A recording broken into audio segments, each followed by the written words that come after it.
tidak bebas. Jadi kalau misalnya variabel bebas itu berarti variabel penyebabnya gitu ya. Sedangkan variabel respon ini variabel yang sebagai akibatnya.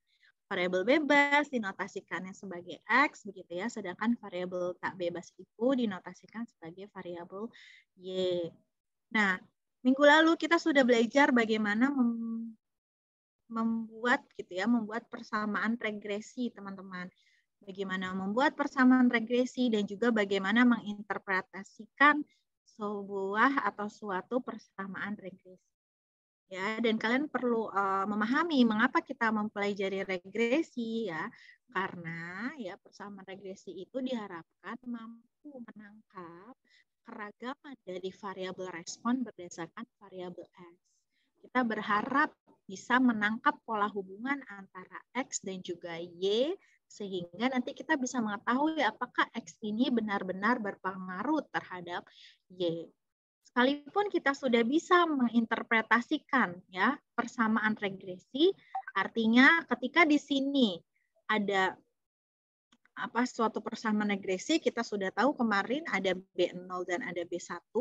Mungkin kalau misalnya di beberapa referensi lain ada yang menotasikannya B0 itu adalah sebagai A dan B1 itu sebagai B, jadi Y topi itu adalah A plus BX, itu tidak masalah ya. Jadi teman-teman yang penting paham. Nah, sekalipun kita sudah mengetahui bagaimana menginterpretasikannya ya, yaitu B0 atau A itu ketika besarnya Y, nilai Y ketika X-nya 0, sedangkan B1 atau B itu adalah besarnya perubahan nilai Y ketika X-nya berubah satu satuan.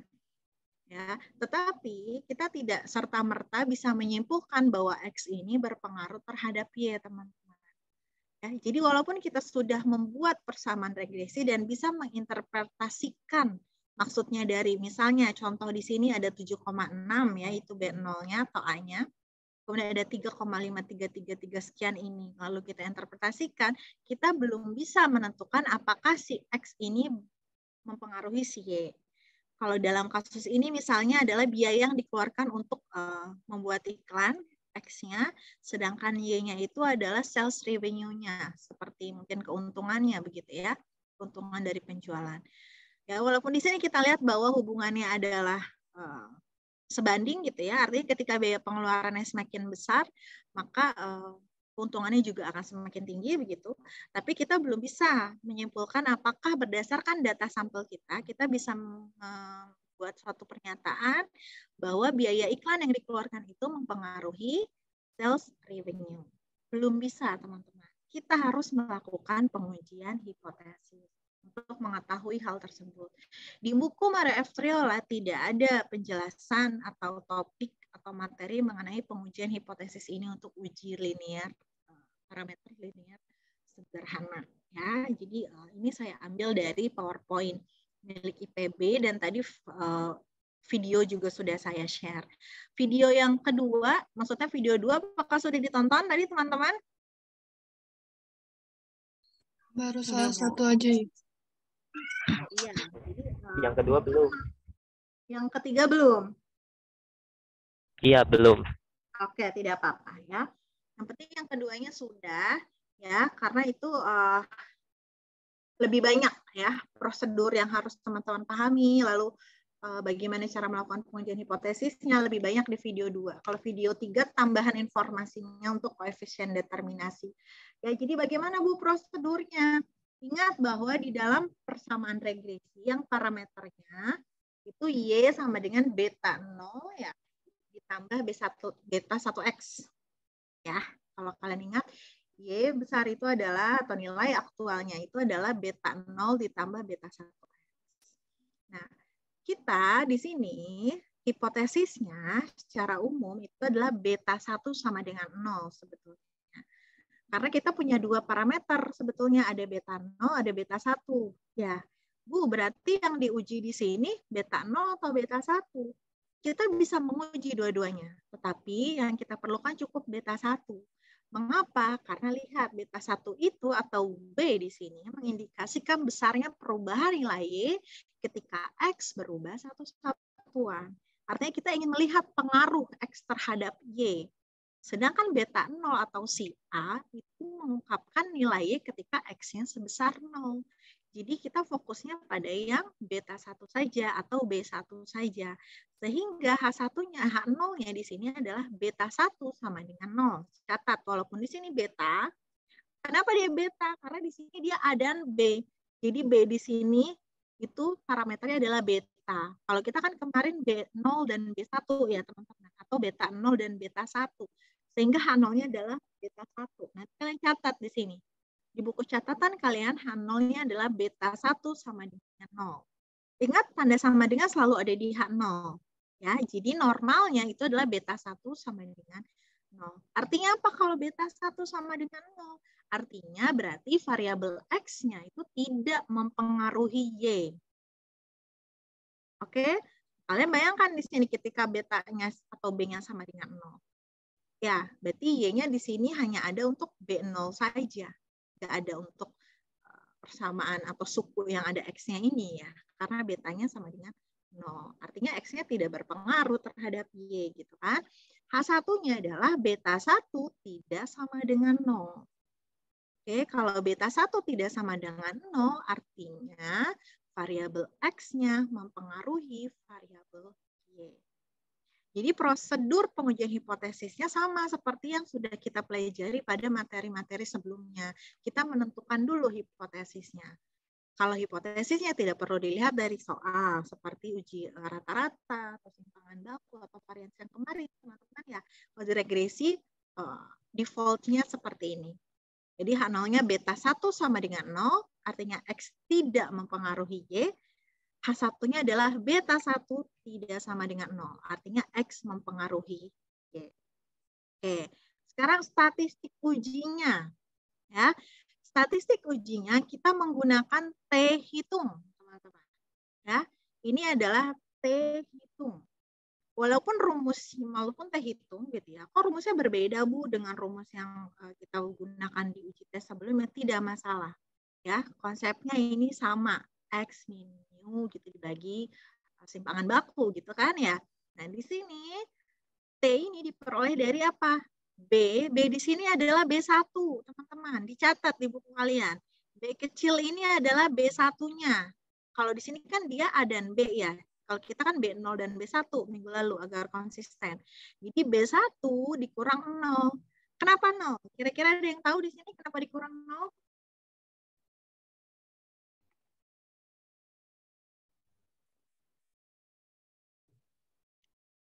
Karena tidak diketahui nilainya.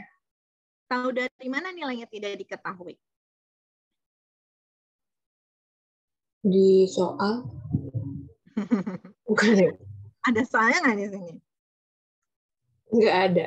Nggak ada. Lihatnya dari mana coba? Coba diingat-ingat sama uji hipotesis sebelumnya di rumus Z atau T. Kenapa B ini dikurang 0 ya teman-teman? X barnya Ibu. Nggak ada X bar di sini. Mio bukan sih? Nggak ada mu di sini. Karena sama dengan 0. Di mana Devina yang sama dengan 0-nya?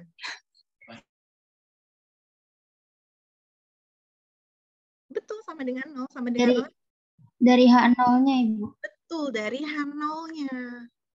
Ya, kan H0-nya beta sama dengan 0. Ya kan? Penduganya si B kecil nih ya. Beta 1 sama dengan 0. Penduganya si B kecil 1. Nah, yang ada di sini sebelah kanan dikurangi oleh nilai yang ada di hipotesisnya. Kemarin kan gitu ya, mu dikurang mu 0, ya kan? Ya kan? Mu 0-nya siapa? Yang ada di H0, nilainya berapa? Ini juga sama. Jadi B dikurang 0 dibagi simpangan baku. Simpangan baku siapa? Simpangan baku si B1. Ya, jadi bukan simpangan baku dari data, teman-teman, tapi simpangan bakunya punya si B1. Berarti kalau gitu, ini selalu 0, Bu. Ya, untuk uji koefisien parameter regresi di sini dikuranginya selalu dengan 0 ketika di sininya 0. Dan hampir seluruhnya pengujian selalu 0. Jarang kita di sini menuliskan suatu angka ya, karena kita fokus kepada hipotesis originalnya gitu. Apakah X berpengaruh terhadap Y. Jadi nanti T-nya ini bisa saja kalian tulis sama dengan B1 dikurang simpangan baku atau S dari B1. Gitu ya. Nah, bagaimana cara mencari simpangan baku dari B1? Nah, rumusnya ada di sebelah kanan. Kan pertanyaannya gini, Bu, ternyata B1 punya simpangan baku ya? Iya, betul. Kenapa? Teman-teman, B1 itu kan menyatakan slope, ya, perubahan nilai Y ketika X-nya berubah satu satuan. Jadi seperti gradiennya begitu ya. Artinya sebetulnya garis regresi yang dibentuk itu kan mengikuti pola titik-titik ini. Kemiringannya itu bisa macam-macam garis regresi itu. Bisa seperti yang sedang kalian lihat sekarang di layar PowerPoint ya. Atau misalnya ada yang miringnya lebih ke bawah gitu ya. Atau lebih ke atas atau mungkin agak mendatar. Jadi sebetulnya garis regresi ini bisa aja berubah-ubah atau berbeda-beda. Sehingga nilai B1-nya juga berubah. Nah, artinya ya kita bisa menghitung simpangan baku dari nilai B1-nya. Kita berharap bahwa B1-nya itu sekecil mungkin agar garis regresinya itu representatif antara satu dan lainnya itu tidak jauh berbeda gitu ya. Nah, sekarang bagaimana cara menghitungnya ya? Cara menghitungnya adalah kita mencari akar dari ya penjumlahan nilai YI. Nilai YI ini berarti nilai dari variabel respon yang aktual atau yang sebenarnya atau yang ada dari soal. Dikurangi dengan nilai Y topi I. Nilai Y topi I ini kira-kira dari mana teman-teman perolehnya? Persamaan regresi. Bagus ya. Y topi I ini adalah diperoleh dari persamaan regresi dengan cara mensubstitusikan nilai X-nya ke dalam persamaan regresinya. Kalau kalian mengerjakan soal yang kemarin, kalian pasti paham bagaimana cara memperolehnya. Ya, jadi cari nilai selisih dari setiap nilai aktual Y dengan nilai prediksinya, lalu dikuadratkan. Oke, dibagi dengan N min K. N ini adalah banyaknya sampel. Oke, banyaknya pasangan data. Banyaknya sampel ada berapa? Ya, dikurangi K. K ini adalah banyaknya parameter regresi. Nah, kalau di model regresi kan ada beta 0 dan beta 1. Kalau di regresi linear sederhana kan hanya ada beta 0 dan beta 1. Maka K-nya di sini adalah 2. Jadi untuk kita pelajari regresi linear sederhana di statistika dasar, K-nya pasti 2. Jadi di sini kalian ganti menjadi N-2. Oke, dikalikan dengan penjumlahan dari nilai aktual si X, variabel X, dikurangi dengan nilai rata-ratanya seluruh X, ya, cari selisihnya baru dikuadratkan dan lalu dijumlahkan.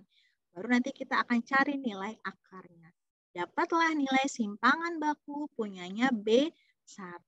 Dapatlah nilai si T-nya. B-nya dari mana, Bu? B-nya ini ya si B1 dari persamaan regresi. Ya, yang nempel dengan X. Itu nilai B-nya. Sudah dapat statistik ujinya, tinggal menentukan daerah penolakannya. Ya, karena kita pakai T hitung, maka akan kita bandingkan dengan nilai T tabel. Oke, lihat H1-nya dua arah ya. Dua arah. Jadi nanti nilainya bisa T hitung kita itu lebih kecil dari min T tabel atau T hitung kita yang positif ini lebih besar dari positif T tabel. Ya, jadi karena ada sisi penolakannya sebelah kiri dan juga sebelah kanan. Begitu. Jangan lupa alfanya dibagi 2. Distribusi T ada derajat bebasnya. Nah, kalau di regresi nanti derajat bebasnya adalah N-2. Gitu ya. Jadi kalian sudah paham bagaimana menggunakan tabel T seharusnya. Jadi nanti akan mudah menemukan nilai T tabelnya. Baik, kita nanti akan coba praktikum menggunakan simulasi ya, pakai data yang minggu lalu, pakai data pizza dan juga harga Subway. Tapi sampai sini dulu. Ada yang ingin ditanyakan? Silakan. Bisa dipahami? Bisa, Bu. Baik. Sekarang kita coba buka dulu data yang ada di buku Mario F. Triola ya. Nah, Saya lupa tadi share-nya share screen atau enggak, share screen saja saya ganti ya. Ibu, maaf. Ya, Saya lupa tadi K-nya dapat 2 dari mana ya? K itu adalah banyaknya parameter regresi. Ada B0 dan B1. Beta 0, beta 1. Itu parameter regresi. Ada 2 kan berarti ya? Iya, 2. Oh, dari situ. Betul, dari situ. K itu adalah Oh. parameter regresi. Oh, oke. Makasih, Bu. Ya, sama-sama. Kalau regresi linear sederhana kan X-nya hanya ada 1 ya, teman-teman. Jadi, parameter regresinya totalnya hanya ada 2. Saya sudah buka Excel, apakah terbuka? Sudah, Bu. Sudah, Bu. Oke, sekarang kita gunakan data ini untuk melakukan pengujian hipotesis. Artinya kita lihat lagi ya, mungkin ada yang lupa. Jadi minggu lalu kita memiliki data variabel X-nya itu adalah harga pizza dan variabel Y-nya itu adalah harga Subway. Nah, kita ingin tahu nih ya, apakah memang harga pizza itu mempengaruhi harga Subway gitu ya, teman-teman. Sekarang kita coba lakukan pengujian hipotesis. Kita copy dulu datanya ke sini. Baik, ya. Maka tahapannya adalah pertama tulis hipotesisnya. Ya, K0-nya maka beta 1 begitu ya sama dengan 0. Artinya harga pizza tidak mempengaruhi harga Subway. K1-nya beta 1 tidak sama dengan 0 gitu ya. Jelek ya tulisannya, tapi paham ya? Tidak sama dengan 0 di sini.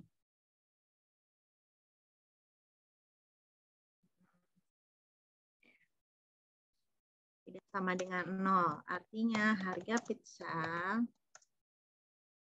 mempengaruhi harga Subway.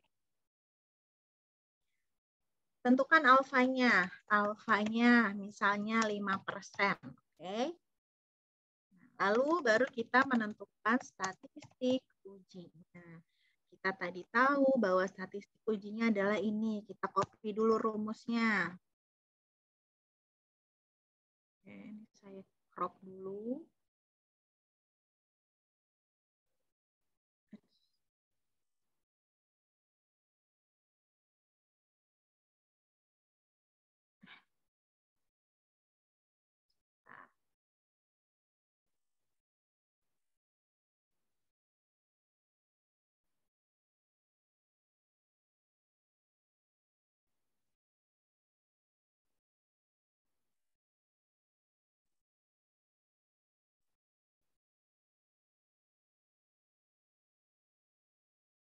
Oke. Nah, sekarang kita coba definisikan apa saja yang diperlukan. Ya, lihat. Untuk pembilangnya, kita membutuhkan nilai Y topi ya. Oke, berarti Y topi itu diperolehnya dari persamaan regresi. Nah, kemarin kita sudah dapatkan nilai B1 dan B0-nya. Begini, kita copy ke sini ya, teman-teman. Gitu. Jadi kan Y topi persamaannya gitu ya. Y topi sama dengan 0,0346 misalnya ya. Ditambah kita bulatkan 0,9450X. Oke, nah jadi di sini kita cari dulu nilai Y topinya. Itu kan? Berarti sama dengan 0,0346.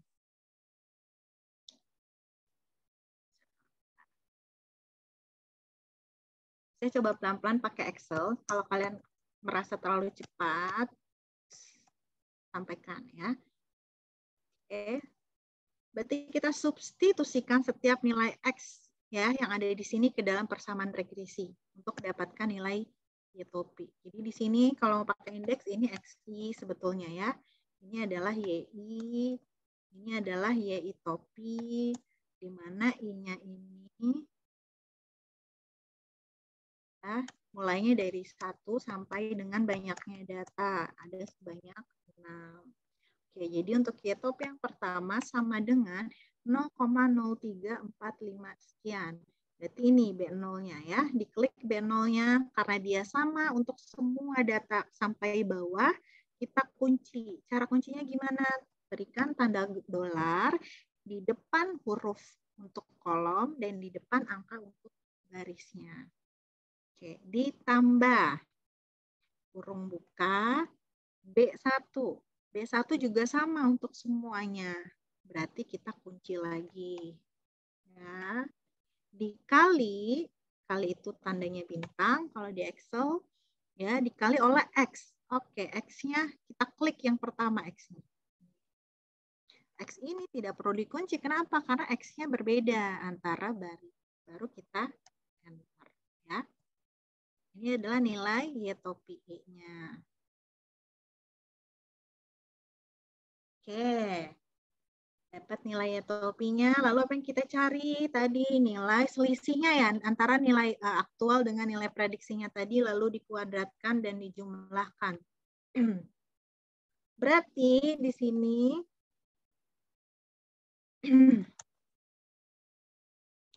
YI dikurang YI topi, ya, lalu dikuadratkan.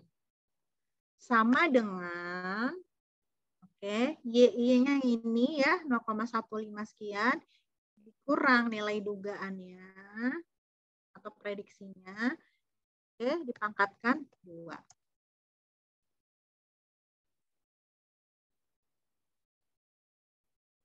Gitu ya. Kalian di sini bisa lihat ya. Ini nilai yang sebenarnya, ini nilai prediksi berdasarkan persamaan regresi. Jadi akan ada perbedaan ini. Sama mungkin bisa jadi ya, tapi lebih sering dia akan ada selisih di antaranya. Nah, selisihnya di sini disebut sebagai error. Jadi kalau nilai selisihnya dikuadratkan berarti error kuadrat, teman-teman ya, galatnya lah seperti itu ya, sisaannya atau galat atau errornya lah seperti itu. Oke. Kita diminta mencari jumlahnya tadi ya, berarti di sini kita di baris terakhir kita coba cari jumlah dari semua kolom, tidak apa-apa. Pakai rumus sum. Sum dari data pertama sampai dengan data ke-6 gitu ya. Bisa ditarik sampai ke ujung.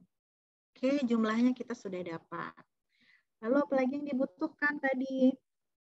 Ya, kita membutuhkan XI dikurang X bar. Oke, berarti harus cari rata-rata X-nya. Tambahkan satu baris di sini, rata-rata. Bagi X bar saja, berarti bagi si harga pizza saja ya. Sama dengan average ya, dari data pertama sampai dengan data ke-6 di variabel X. Oke, sekarang cari nilai XI min X bar dikuadratkan ya.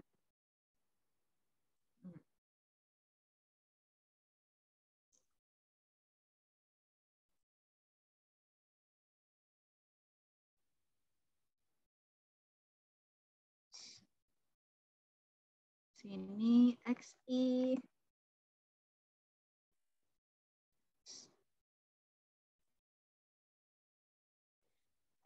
bar kuadrat sama dengan XI-nya yang ini 0,15 dikurangi X bar-nya tadi yang bawah ini ya 1,08. Rata-rata ini sama untuk nomor 1, 2, 3 dan seterusnya, maka kita kunci. Ya, setelah itu di kuadrat. Oke. Ya. Ini tadi untuk jumlahnya ditarik lagi aja ke kanan. Nah, ini dapat nilai jumlahnya. Oke, berarti semuanya udah dapat ya untuk perhitungan simpangan baku bagi si B1 ini. Oke, sekarang kita coba di sini tuliskan. T, ya, berarti kan S-nya sudah ada, simpangan baku bagi B1. Ya, S bagi B1. Oke.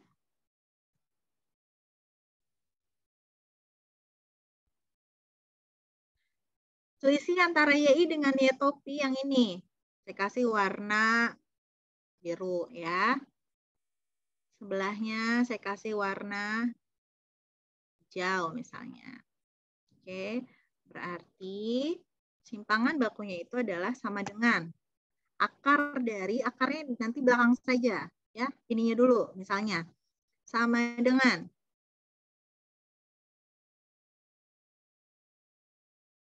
ini ya, jumlah dari tadi ya dikurangnya topik kuadrat bagi dengan N-2. N-2. N-nya tadi ada 6 ya. 6 dikurang 2 adalah 4. 4 dikali jumlah X-I dikurang X bar kuadrat. Jumlahnya yang warna hijau. Baru kita tambahkan fungsi di depannya akar. SQRT.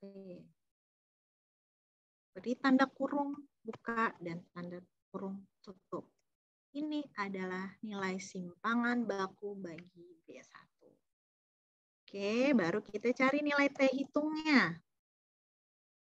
T hitung ya, sama dengan B atau B1.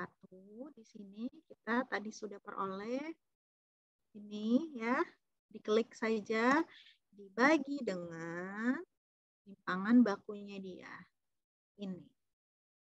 Oke, ini adalah nilai T hitungnya. Sekarang setelah menentukan statistik uji, kita tentukan daerah penolakan H0. Ingat, dua arah ya, H1-nya tadi tidak sama dengan. Sekarang coba kita gambar.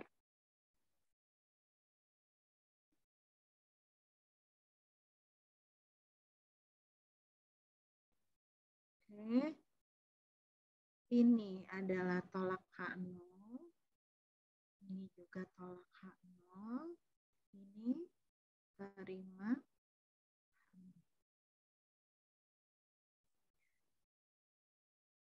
T tabel itu tadi berarti T alfanya 5% dibagi 2 0,025. Derajat bebasnya N-2. N-nya 6 dikurang 2, 4. Berapa coba lihat di tabel? Berapa nilainya?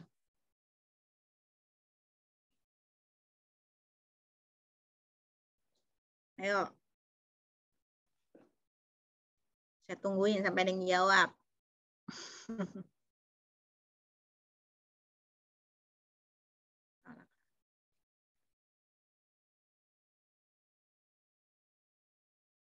Ada yang buka? 2,776. 2,776. Oke, kita coba cari pakai ya, T inverse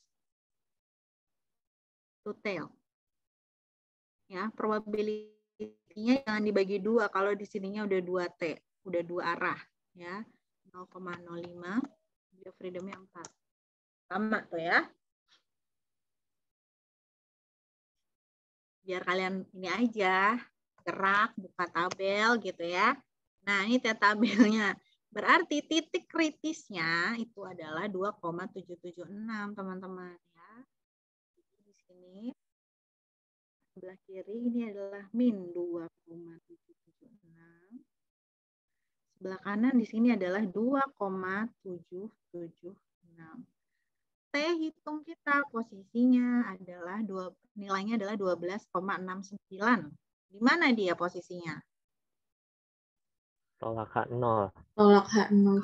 Ya, nolnya yang di sebelah mana? Sebelah kiri atau sebelah kanan? Kanan. Positif. Iya, yang positif. Di sini ya, T hitung kita 12, sekian di sini. Oke, baik. Karena dia tolak H0, kita tuliskan di sini kesimpulannya.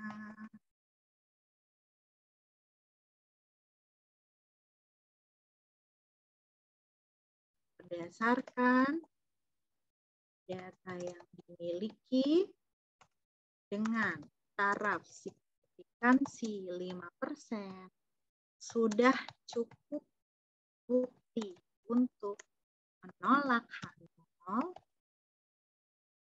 Oke. karena ya nilai T hitung kita lebih besar dari T.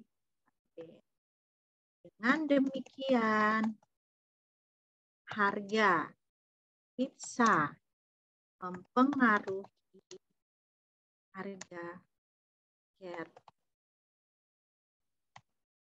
Subway. Gitu ya. Karena tolak H0 tadi didefinisikan. Kalau tolak H0 berarti terima H1. Ya, sebentar.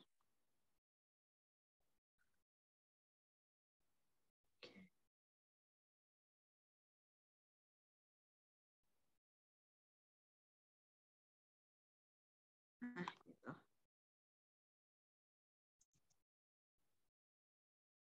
Ya, teman-teman. Jadi, kalau kita tolak H0, lihat tadi H0-nya apa?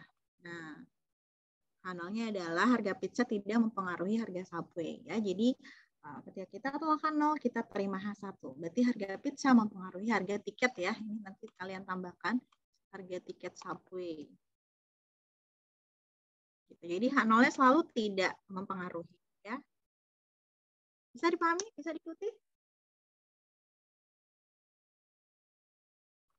Teman-teman? Bisa, Ibu. Mudah ya? Bisa Bu. Oke.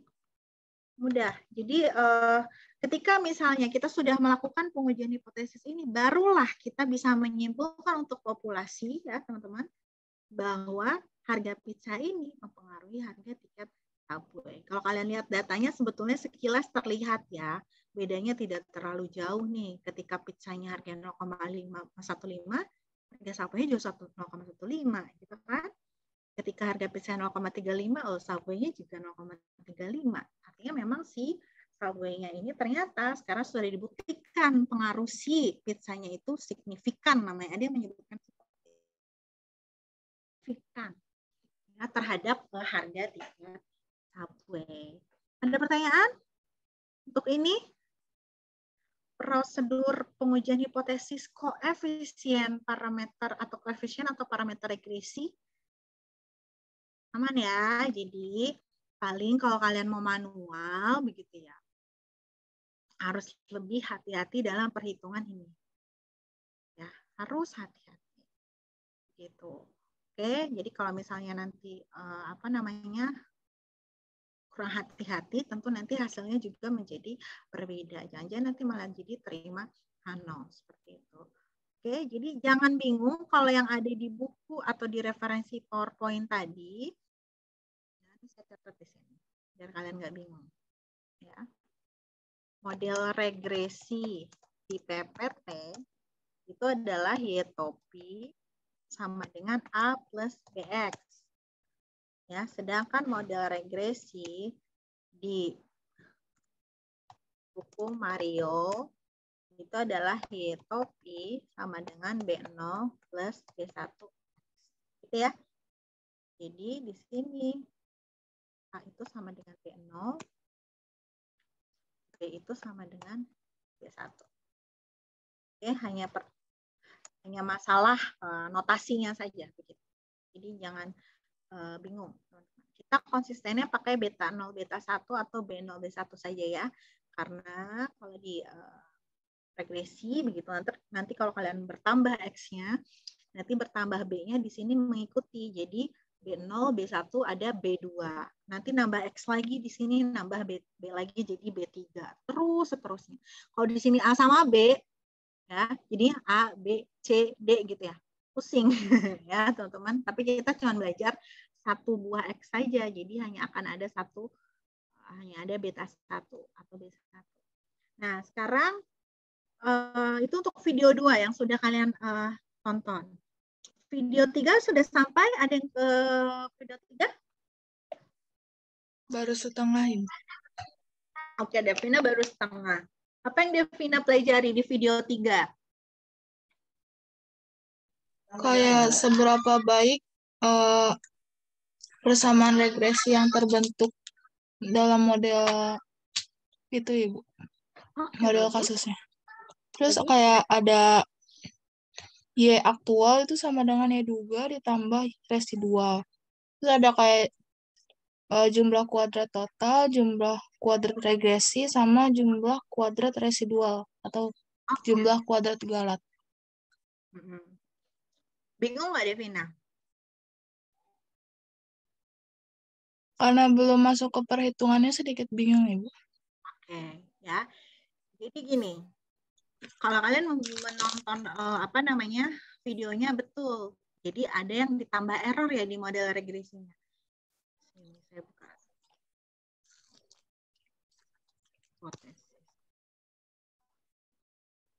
Ya. Bu, kok kemarin di buku Maria F. Triola nggak ada sih, Bu, errornya di persamaan gitu ya. Jadi kalau kalian lihat di buku Maria F. Triola,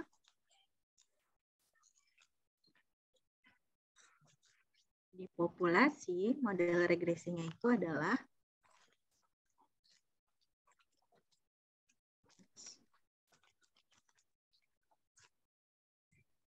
Y-topi, gitu ya, sama dengan beta 0 plus beta 1X. Kemudian di sampel,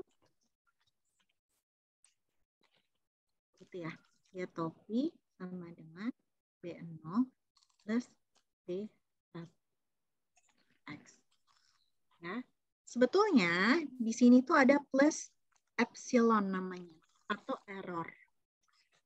Error ini yang menyebabkan teman-teman mengapa nilai Y aktual kita itu berbeda dengan nilai yang diperoleh berdasarkan model regresi. Ya, itulah yang disebut sebagai error. Nah, ketika kita masuk ke dalam model regresi sampel, ya, kita tidak pernah tahu nih nilai errornya ini berapa atau karena apa. Ada yang menuliskannya seperti ini, artinya apa? Mengasumsikan errornya ini sudah masuk ke dalam sini.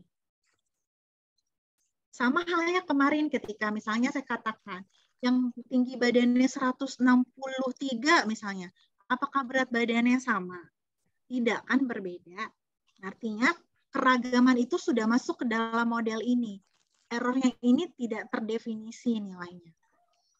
Tapi ada yang menuliskannya seperti ini model sampelnya, yaitu P sama dengan B0 plus B1X plus X kecil.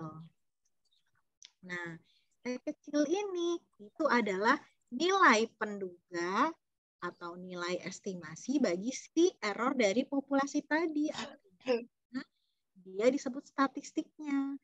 Ya, sorry, ini adalah nggak ada topiknya ya, populasi. Nah, jadi sehingga kan di sini ada beta 0. Beta 0 temannya B0. Ya, beta 1 temannya B1. Epsilon diduganya oleh si X kecil. Jadi kalau kalian mau tahu nilai selisih dari nilai aktualnya, ya ini kan nilai ada yang menuliskannya tanpa topik ya. Jadi Y itu sama dengan di sini Y topi plus E. Epsilon.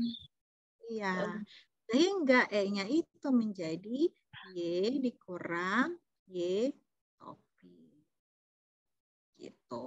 Nggak apa-apa ya. Jadi kalian bisa tahu bahwa sesungguhnya di model regresi populasi itu harus ditambahkan oleh error. Mungkin karena buku Maria F. Triola bukan statistika murni begitu ya, lebih ke aplikatif, jadi dia tidak menyertakan. Tapi secara teoritis yang betul seperti ini. Ya, jadi harus ditambahkan epsilon di belakang. Gitu ya. Sehingga ketika kita membuat model sampel nanti bisa dituliskan yang persamaan yang pertama ini ya tanpa adanya E kecil, boleh ya dituliskannya untuk persamaan yang kedua ini, boleh. Tapi yang pasti selisih antara Y aktual dengan nilai dugaan berdasarkan model regresi itu adalah nilai errornya. Begitu. Baik mau ditulis di modelnya maupun nggak ditulis ya, tetap nilai E itu sama dengan nilai aktual dikurangi nilai dugaannya. Gitu. Oke, itu yang pertama. Nah, lalu yang kedua adalah kita di sini akan mencoba, betul yang tadi Devina sampaikan, baik sekali ya. Kita kan sudah buat model regresi nih teman-teman ya. Kemudian kita sudah lakukan pengujian hipotesis. Tapi mungkin pertanyaannya gini, baik nggak ya, bagus nggak ya model regresinya? Gitu. Tadi kan saya sampaikan, bisa saja ini gambar garisnya ini ke sini, gitu kan? Ke atas, atau di sini. Gitu. Jadi kemungkinan itu ada. Pertanyaannya, garis mana yang baik? Bagaimana menjelaskan garis itu baik? Artinya apa? Teman-teman, garis ini harus mewakili titik-titik itu ya. Artinya apa? Garis ini harus bisa menjelaskan keragaman nilai ini. Garis mana yang paling bisa menggambarkan pola hubungan ini, itulah yang baik. Dilihatnya dari mana? Dari nilai yang namanya koefisien determinasi. Ya, koefisien determinasi itu apa? Ya, dia persentase keragaman data yang mampu diterangkan oleh model. Misalnya, saya ingin mempengaruhi pengaruh Devina ya terhadap kemauan siapa di sini laki-laki, misalnya Zidane ya. Apakah Devina itu mempengaruhi keputusan Zidane untuk membeli laptop di mall misalnya? Oke, jadi variabel X-nya itu adalah usaha Devina nih, membujuk Zidane misalnya gitu ya. Variabel Y-nya itu adalah keputusan Zidane nih untuk membeli laptop di mall. Artinya apa? Sebetulnya mungkin Zidane itu untuk pergi atau beli laptop di mall itu kan alasannya banyak ya. Gak cuman karena dipengaruhi oleh Devina. Mungkin di mall itu harganya lebih murah, atau mungkin misalnya jarak ke tokonya jauh lebih dekat gitu ya, atau mau sambil nonton bioskop misalnya. Jadi alasan Zidane tuh sebetulnya banyak teman-teman. Jadi bukan hanya karena dipengaruhi oleh Devina saja.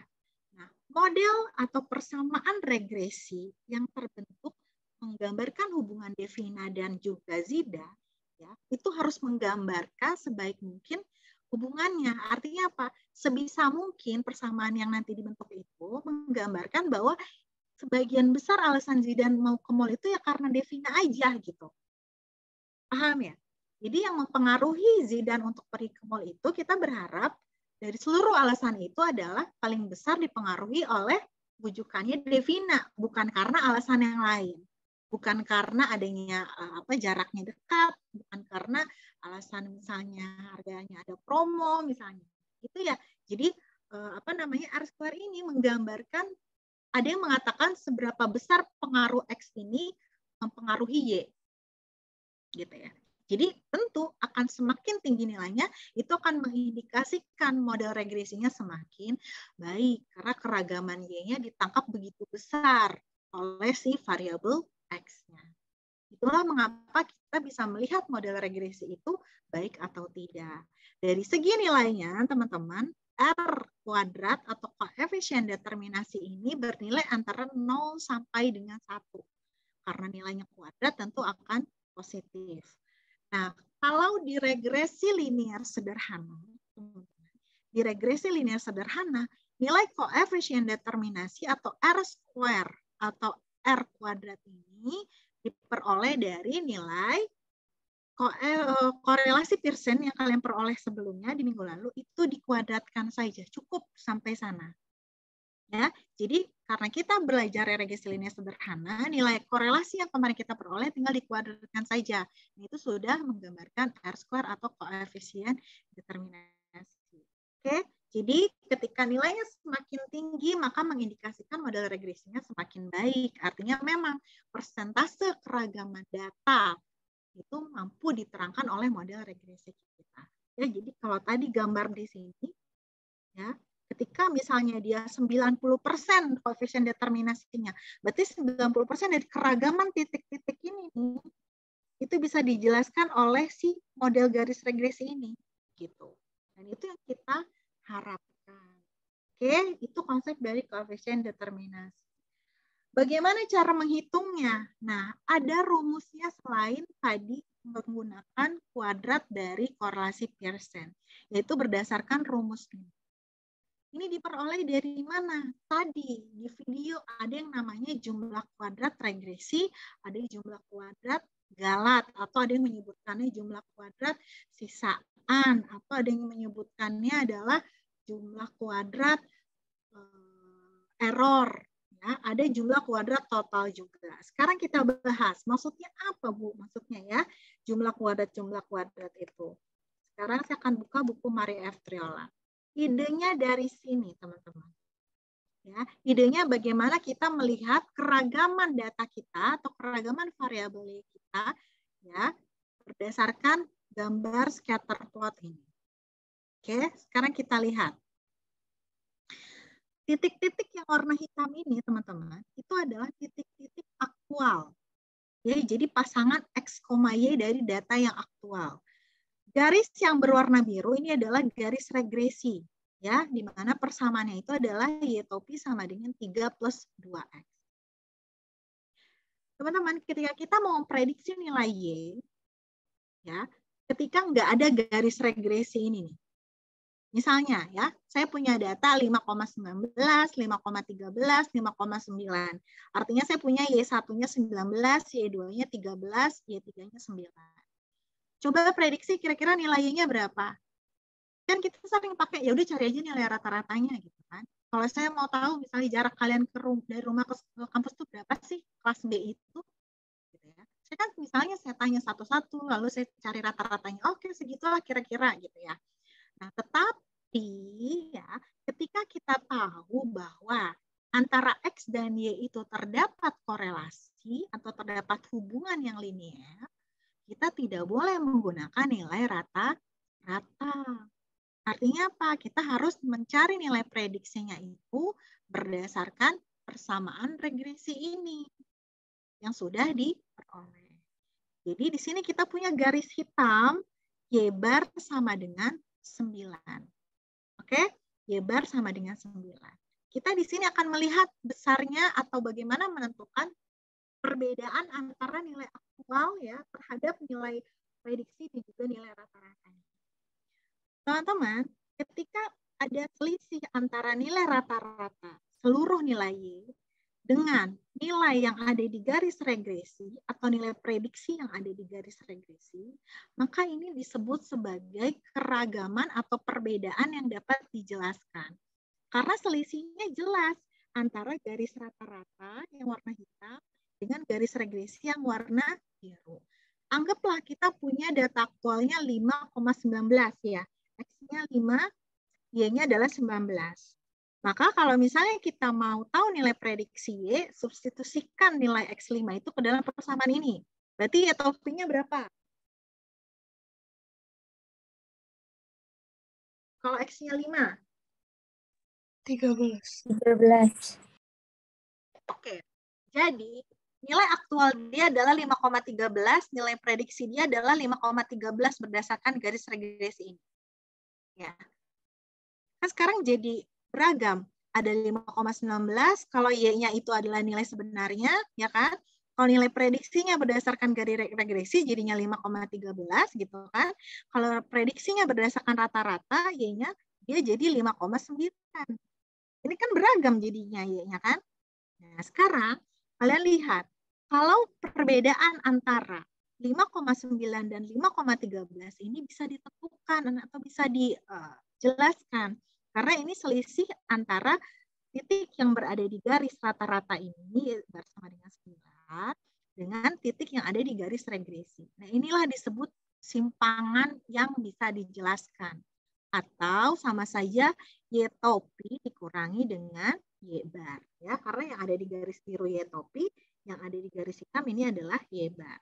Itu keragaman yang pertama selisihnya. Sekarang selisih antara yang 5,13 dengan 5,19. Kan ada selisih juga nih antara nilai aktual Y dengan nilai aktual yang ada di garis regresi. Inilah keragaman yang kita tidak pernah tahu kenapa, atau selisihnya ini kita tidak pernah tahu kenapa bisa beda gitu ya. Nilai aktualnya 19, persamaan regresinya adalah 13 gitu. Jadi di sini ada selisih yang tidak dapat dijelaskan. Makanya di sini unexplained deviation. Nilainya diperoleh dari Y aktual dikurangi dengan Y topi atau error yang tadi kita tentukan. Artinya, kalau ada keragaman yang tidak dapat dijelaskan dan keragaman yang dapat dijelaskan, total keragaman Y antara Y dengan Y bar atau rata-rata Y, kita jumlahkan. Jadi, Y dikurang Y rata-rata. Gitu. Jadi, keragaman Y-nya ya, nah ini, Y dikurang Y rata-rata tadi disebut simpangan total ya atau perbedaan total ya. Sedangkan tadi Y topi dikurang Y rata-rata itu adalah simpangan atau perbedaan yang dapat dijelaskan. Sedangkan Y dikurang Y topi adalah deviasi atau simpangan yang tidak dapat dijelaskan. Jadi keragaman tadi ini masih simpangan deviation.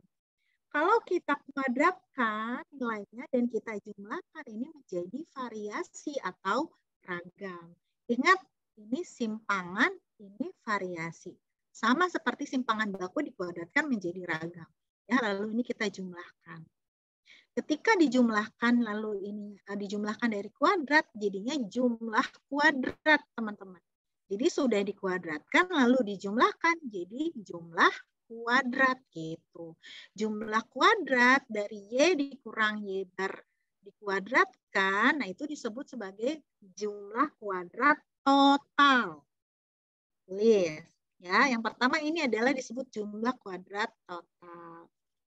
Kemudian yang tadinya simpangan dapat dijelaskan ya karena dikuadratkan jadi explain variation atau keragaman yang dapat dijelaskan.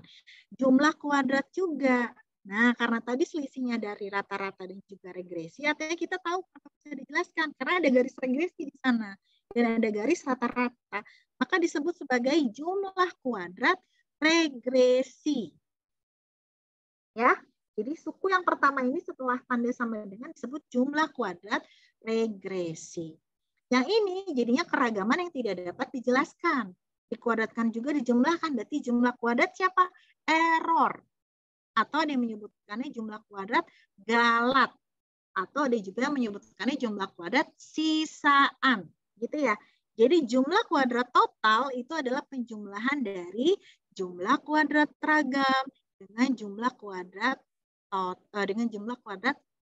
galat. Seperti itu. Nah, masuklah kita ke rumus yang ini. Ya, jadi kalau kalian lihat, untuk mencari koefisien determinasi itu juga bisa diperoleh dengan cara yang rumus atas ini jumlah kuadrat apa nih? Y topi dikurang Y bar. Jumlah kuadrat apa tadi? Y topi dikurang Y bar. Explain variation. Oke, explain variation tadi disebutnya jumlah kuadrat apa? Regresi. Regresi.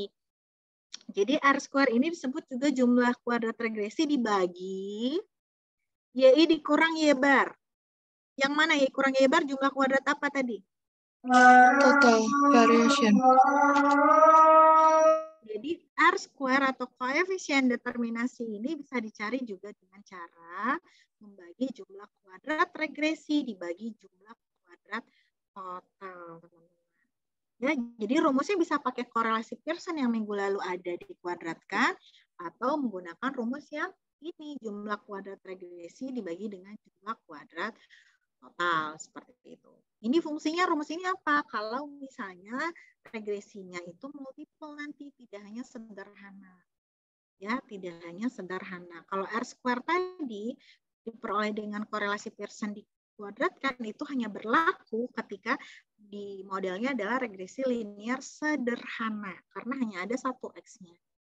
Ya, seperti itu. Nah, sekarang kita coba hitung ya dari data kita yang ini, dari data kita yang sebelumnya ini, berapa nilai koefisien determinasinya? Ya. Coba kita hitung lagi di sini berdasarkan data sebelumnya.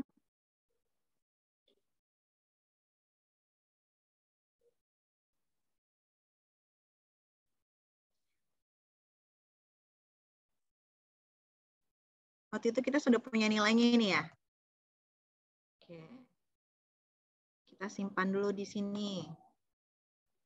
Ini nilai korelasi atau R kecilnya, teman-teman. Ya, ini adalah korelasi Pearson-nya. Jadi kalau R square, berarti tinggal dikuadratkan saja, pangkat 2. Ya. Oke, ini adalah nilai R square-nya. Kalau mau dijadikan 100% dikali 100. Ya, di sini pakai persen. Tuh, besar ya, 97,58%. Kalau mau pakai rumus yang tadi, berarti kalian tambahkan saja di sini kalau gitu ya. Y topi I dikurang Y bar. Kita lanjutkan saja di sini. Ya, Y topi I dikurangi oleh Y bar kuadrat. Lalu Y I dikurang Y bar kuadrat.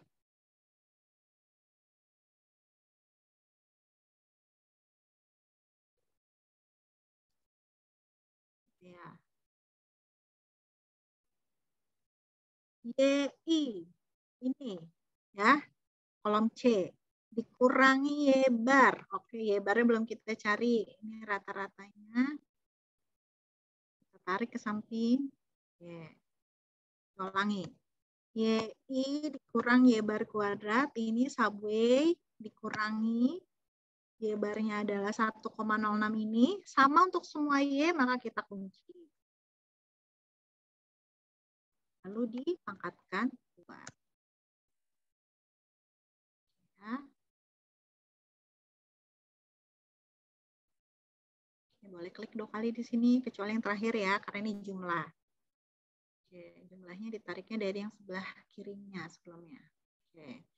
Sekarang YI dikurang Y bar kuadrat sama dengan, Nah kan, ini Y topi harusnya ya.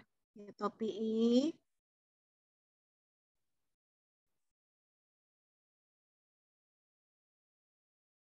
yang ini baru YI dikurang Y bar kuadrat. Boleh kalian copy, nih kalian cek deh, kalian klik di rumusnya, kalian tinggal geser ininya, YI.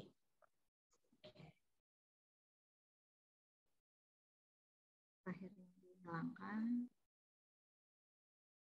Oke, ya berarti kita bisa pindahkan yang tadi ya.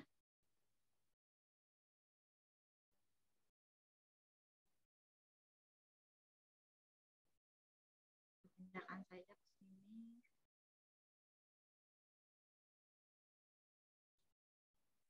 Ya, korelasi. Cara 1, ini cara 2. Tadi JK regresinya dibagi oleh JK total. JK regresinya itu adalah tadi yang ini. Y topi dikurang Y bar. Nih jumlahnya ya. Sedangkan JK totalnya itu adalah yang ini, 2,5. Maka R square-nya adalah JK regresi dibagi dengan JK. Sama ya.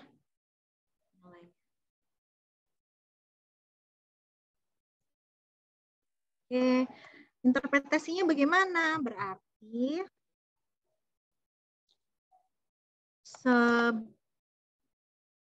variabel harga pizza mampu menjelaskan 97,58% keragaman harga tiket subway. Kalau sudah begini berarti kira-kira model regresinya bagus atau enggak, teman-teman?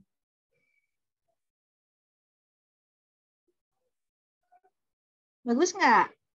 Kalau R square-nya 97,58 tuh bagus atau enggak? Bagus. Bagus. Kenapa bagus? Karena mendekati 100%. Bagus jawabannya. Karena mendekati 100%. Ya. keragaman itu kan totalnya 100% ya. Ini udah 97,58, hampir 100%. Artinya ya hampir ya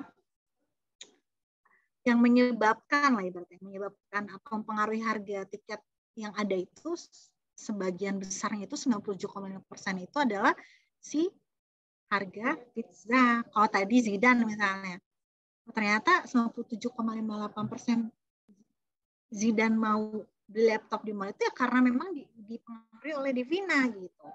Sebanyak 2, sisanya ini berapa? 2,42 ya. 2,42%-nya. Nah, ini mampu dijelaskan oleh variabel yang lain. Kita nggak pernah tahu nih kira-kira variabel apa ya yang mempengaruhi. Misalnya dari segi owner-nya gitu ya, atau dari segi biaya maintenance-nya, mungkin dari keretanya gitu ya, kita tidak pernah tahu.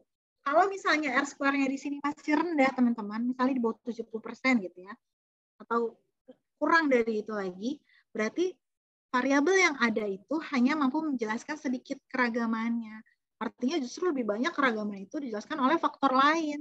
Sehingga salah satu solusinya adalah kita perlu menambah variabel X-nya. Ya, variabel X-nya perlu variabel yang ditambah itu adalah tentu yang mempengaruhi si variabel responnya.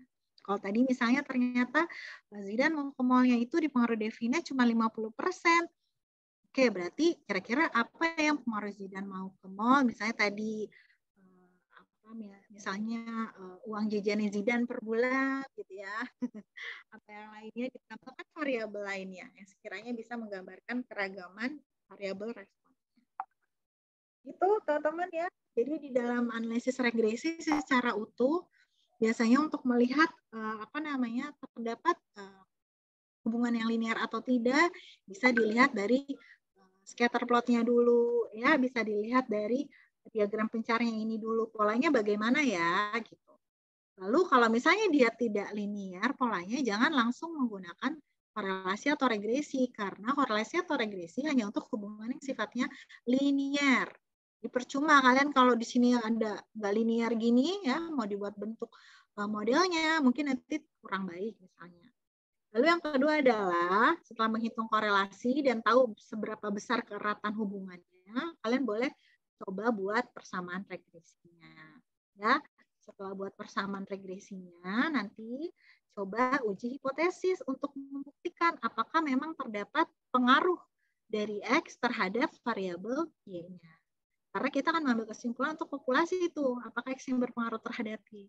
Kalau sudah tahu berpengaruh, ya sudah terbukti berpengaruh, coba cek modelnya seberapa baik menggunakan si nilai koefisien determinasinya. Seperti itu.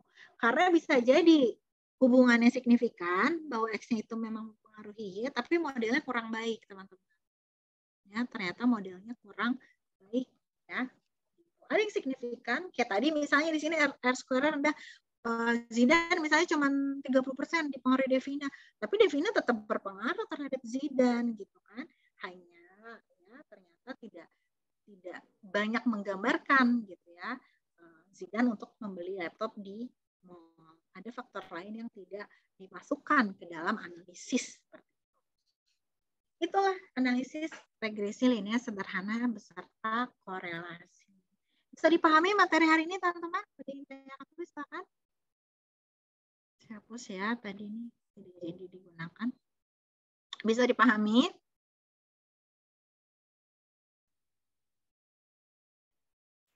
Insya Allah, Bu. Ntar di-review lagi. Oke. Tadi review lagi. Tapi secara prosedur sebetulnya tidak terlalu banyak. Ya. Jadi hanya hanya harus teliti saja di dalam perhitungan. Kalian harus paham ini buat apa gitu sehingga nanti pemahamannya lebih masuk gitu ya. Kalau cuman berpikirnya terkait prosedur perhitungannya tanpa tahu ini untuk apa, saya yakin kalian akan susah. Kalau perhitungan hanya mengikuti saja, tapi kalau kalian paham, oke, korelasi buat apa? Oke, mau regresi tahapan awalnya apa? Oke, ini apa B0 ya? Oh iya, B1 apa ya? Oke, habis itu kita bisa prediksi ya nih dari model regresi. Oh, tapi dia belum bisa menangkap nih bahwa X itu berpengaruh terhadap Y. oh kalau mau tahu X itu beneran berpengaruh atau tidak terhadap dia, pakai uji hipotesisnya. Begitu juga dengan korelasi. Untuk tahu memang dia erat atau tidak, ya, berarti cek uji hipotesisnya. Itu pertama. Kedua, ya.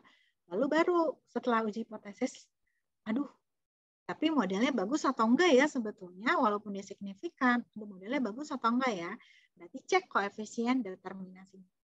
Sampai di sana saja.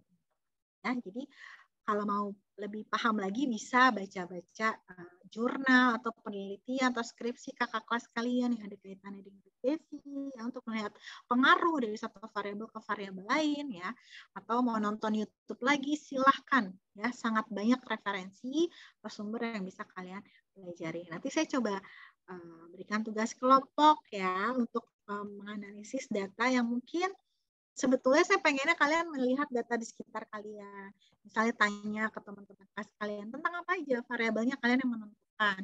Nanti kalian yang menganalisis apakah terdapat pengaruh atau tidak. Khawatirnya tapi karena terlalu sebentar waktunya, ya saya yakin juga ini menuju UAS mungkin banyak penugasan. Jadi nanti saya berikan soal saja ya untuk tugas kelompok. Sepertinya belum ada tugas kelompok lagi ya.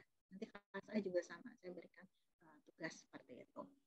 Oke, mungkin itu materi yang bisa saya sampaikan hari ini, teman-teman ya. Semoga teman-teman bisa memahami. Mungkin yang tadi belum selesai menonton videonya bisa dilanjutkan ya, sehingga kalau ada penjelasan saya yang kurang masuk di teman-teman nanti bisa ditambah oleh video tersebut. Insya Allah videonya sangat jelas penjelasannya ya, dan relatif sederhana dalam menjelaskannya.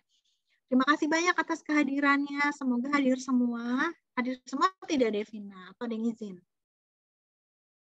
Ada yang izin, Ibu, sama sisanya itu belum ada kabar. Oh, mahasiswanya belum ada kabar. Siapa? Kalau yang izin tuh Vena, Zidan, sama satu lagi Madia. Itu karena sinyal. Iya, itu dia setengah aja, Bu, ikut sebagian aja. Soalnya baterainya habis sama sinyalnya juga kurang mendukung, Bu. Oh, baik ya. Jadi kalau ada nanti yang datang seperti itu, sudah masuk keluar lagi karena alasan teknis seperti itu, tidak apa-apa dianggap hadir saja, Devina ya. Baik, Ibu. Ya, terima kasih Devina, terima kasih teman-teman. Sehat-sehat selalu, insya Allah hari Jumat ya kita bisa kuliah lagi kalau kalian mau. Karena masih ada 2 pertemuan lagi. Walaupun 2 pertemuan itu bisa dilakukan 2 minggu berturut-turut ke depan. Ya, UAS-nya mulainya tanggal 27. Tapi kalau kalian mau ada jeda seminggu sebelum UAS, misalnya bisa kita lakukan minggu ini hari Jumat lagi, baru minggu depan hari Jumat lagi, kita atau hari Kamisnya saja. Jadi ada 1 minggu sebelum UAS, pekan UAS gitu ya. Oke, terima kasih Ibu, banyak. Ternyata hari ini pertemuan ke-13, Ibu. Iya, betul. Pertemuan 13 memang. Jadi sisanya 2 lagi kan? Sebelum Iya, UAS. Sebelum UAS. Jadi terserah nanti hari Jumat mau, misalnya Bu, kan 2 lagi nih. Misalnya hari Jumat mau kuliah, berarti kan itu pertemuan ke-14. Nah, pertemuan ke-15-nya berarti kan minggu depannya. Nah, minggu depannya boleh hari Kamis atau hari Jumat. Atau misalnya, Bu, maunya pertemuan ke-14-nya minggu depan, pertemuan ke-15-nya minggu depan lagi, sehingga setelah itu minggu depannya sudah masuk pekan UAS. Atau misalnya 2 pertemuan laginya mau minggu depan dua-duanya, silakan. Ya, sejauh ini sih saya nggak ada agenda. Ya, semoga minggu depan juga nggak ada. Biasanya suka dadakan teman-teman ya, aduh saya pusing. Dan kalau bisa ada 1 kali luring kalau bisa. Tapi kalau kalian nggak mau ya nggak apa-apa. Ya, yang penting sudah menawarkan lah seperti itu. Gitu ya Devina ya. Nah, silakan nanti dibicarakan saja. Tersisa 2 pertemuan. Baik, Ibu. Nanti saya share lagi Excel-nya di grup dan akan ada pengerjaan tugas kelompok untuk materi korelasi dan regresi. Terima kasih banyak teman-teman. Sekali lagi sehat-sehat semuanya. Assalamualaikum warahmatullahi wabarakatuh. Selamat siang. Waalaikumsalam. Terima kasih, Bu.